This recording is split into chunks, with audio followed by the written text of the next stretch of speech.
मैंने सबको आदर दिया। आज पारसी समुदाय पूरी दुनिया में बहुत कम संख्या में है, लेकिन हमारे यहाँ सुरक्षित हैं, क्योंकि सर्वे भवन्तु सुखिनः वसुधैव कुटुम्बकम की हमारी संस्कृत है। तो जो हमारे साथ चले कदम मिला करके, उनको हम सबको हमने शरण दे दिया। लेकिन जो अत्याचार हमारे ऊपर करना चाहे कि नहीं हमारी पूंजी को यहाँ पे शोषण करके भेजेंगे उसको इंग्लैंड में, तो हमने फिर उसको बर्दाश्त नहीं किया और हमारे पूर्वजों ने अपनी शहादत देके हमको आज़ाद किया। 15 अगस्त 1947 को हम आज़ाद हुए, लेकिन हमारे जिस ड्राफ्ट पे, जिस संहिता पे हमको चलना था, डॉक्टर राजेंद्र प्रसाद उस सभा के अध्यक्ष बनाए गए, बाबा साहेब भीमराव रामजी अम्बेडकर को जिम्मेदारी दी गई वो ड्राफ्ट तैयार करने की, वो संविधान तैयार करने की। बाबा साहेब की अध्यक्षता में 26 नवंबर 1949 को वो संविधान ड्राफ्ट तैयार हुआ हमारा, और वो ड्राफ्ट उन्होंने सौंप दिया राजेंद्र प्रसाद जी को। 2 महीने बाद 26 जनवरी 1950 से लेकर के 1950 से शुरू होकर के आज तक हमारा देश उसी संविधान पे चल रहा है, उसी प्रपत्र पे चल रहा है। यानी हमारे संविधान की आज जयंती है 74वीं।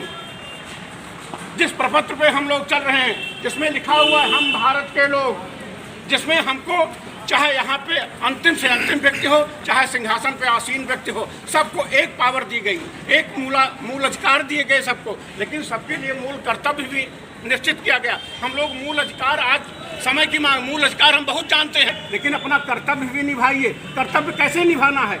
अभी हमारे प्रधानमंत्री जी ने संकल्प लिया, देश का कोना कोना हमारा साफ होना चाहिए, साफ सुथरा रहना चाहिए। और दूसरी चीज़ क्या है? हमारे कोने कोने में शिक्षा का प्रसार होना चाहिए। और तीसरी चीज़ क्या है? आज डिप्रेशन, एंजाइटी पूरी दुनिया में पागलपन बढ़ रहा है।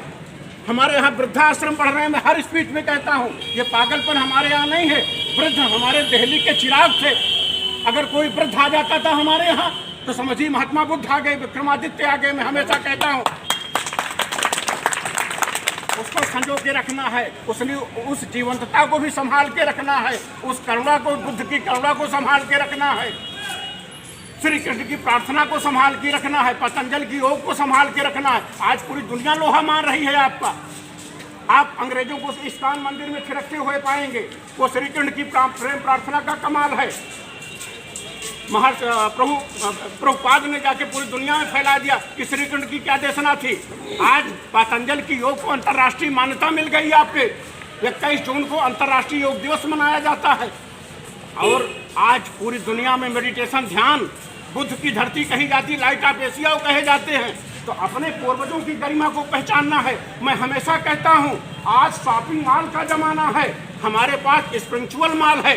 हमने नानक, रैदास, कबीर, मलूक, रज्जब, मीरा, दादू, साजो, दादो, दरिया, मतलब जितना भी नाम लूँ सांसें उखड़ जाती है हमारी, सब तो कम पड़ जाएंगे। इतना आध्यात्मिक नक्षत्र हमारा संपन्न है, उसका भी लाभ हमको लेना है और उसका लाभ लेकर के दुनिया में शांति भी पहुंचानी है और भौतिक प्रगति भी हमको करनी है। तो आइए संकल्प लेते हैं कि हम भौतिक प्रगति करेंगे, लेकिन अपनी शांति के साथ, वसुधैव कुटुम्बकम के साथ, सर्वे भवन्तु सुखिनः के साथ, वनस्पतयः शान्ति के साथ। बहुत बोलूँगा तो बहुत कुछ बातें हैं, कितनी बताऊंगा, समय कम है सबके पास।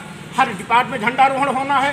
इन्हीं सब बातों के साथ कि हम समृद्ध भी बनेंगे, संस्कारित भी बनेंगे। इसी संस्कार के साथ मैं अपनी बात को विराम दूंगा। हमारे साथ बोलिए भारत माता के, भारत माता के, भारत माता के। जय हिंद, जय भारत।